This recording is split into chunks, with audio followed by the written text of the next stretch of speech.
Kickstart Your Coaching Edge podcast, where it's all about getting real around all things coaching. And what we know for sure is that what got you here won't get you there.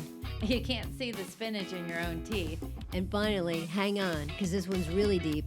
Once you realize that you are the traffic, everything makes complete and unadulterated sense. You know, Carrie, we've been talking about the power of choice, and I want to share something that came to me yesterday during a run. So often when I'm running, I listen to Nike Run Club, and I was doing a Mindful Miles 50-minute workout where they tell you stories and they talk about mindfulness, etc. And there was this runner on there, and she started talking, and it was so interesting, her mindset. So she knew at 9 years old she wanted to be an Olympic athlete. And the way she framed her questions growing up got me thinking. So she would be like, what if I can actually do this? What if I make it to the Olympics? What if I'm really good at this? And I started thinking during my run, because I'll do anything to distract me from what it is that I'm actually doing.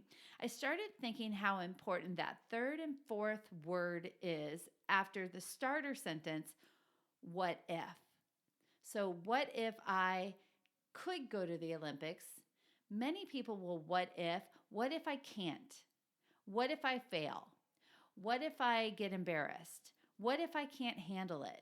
What if the economy never rebounds? What if we are stuck in our home for another month? What if? So it's so important that that fourth word that we choose behind the what if is going to set us up either for worry, fear, or doubt, or it's going to set us up for possibilities and encouragement.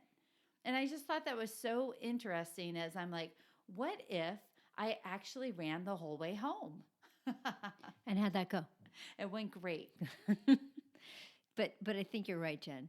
If you know it almost comes back to the questions that we ask ourselves, right? Oh my gosh, what if this doesn't work? Okay, but on the flip side, what if it does, right?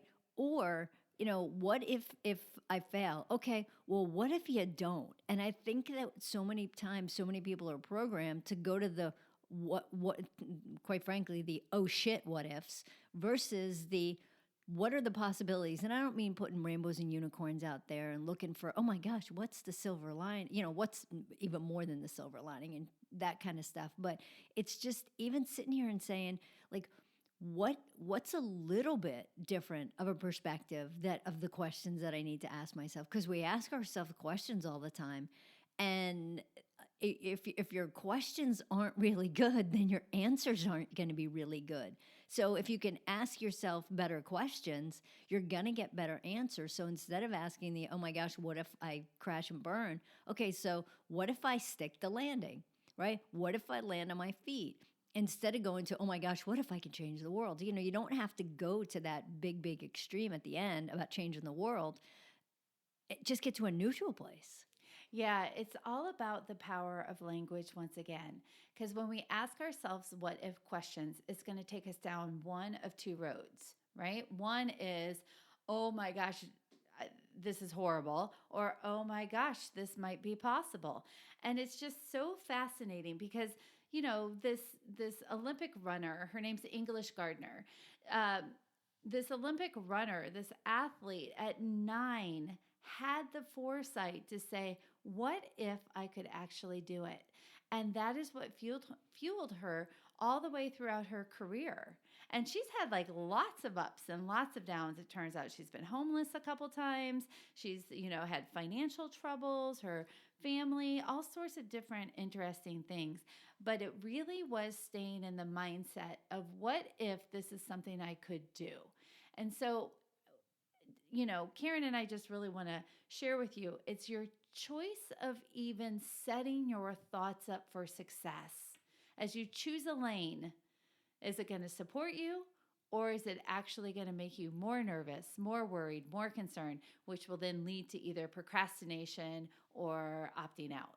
Yeah, and I think, Jen, that's the biggest piece of it, because this is all based on, like, this is all about choice, right? How do you choose to ask yourself the questions? It's based like on the way you're thinking, which is of course going to change the way you're feeling, which is going to change what you're doing, which is going to change the action, the results that you're actually getting.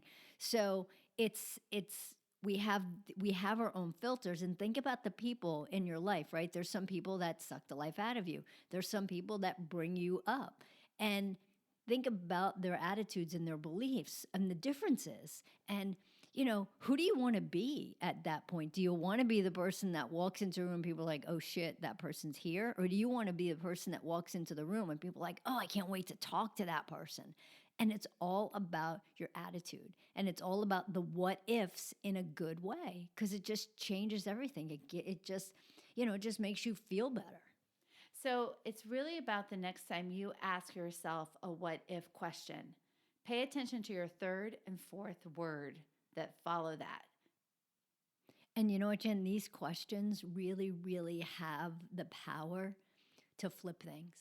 And sometimes it's hard, but the thing is that if you can pay attention and if you can really be present to allow yourself to get a new perspective, I mean, that's all you want to do. Just initially get the new perspective and the needle will start to move a little bit. So this isn't just like, this is for right now, for today, but imagine what if you kept doing this? How cool is that? All right, that we're ending on that note. That was fantastic. Why, thank you, Jennifer.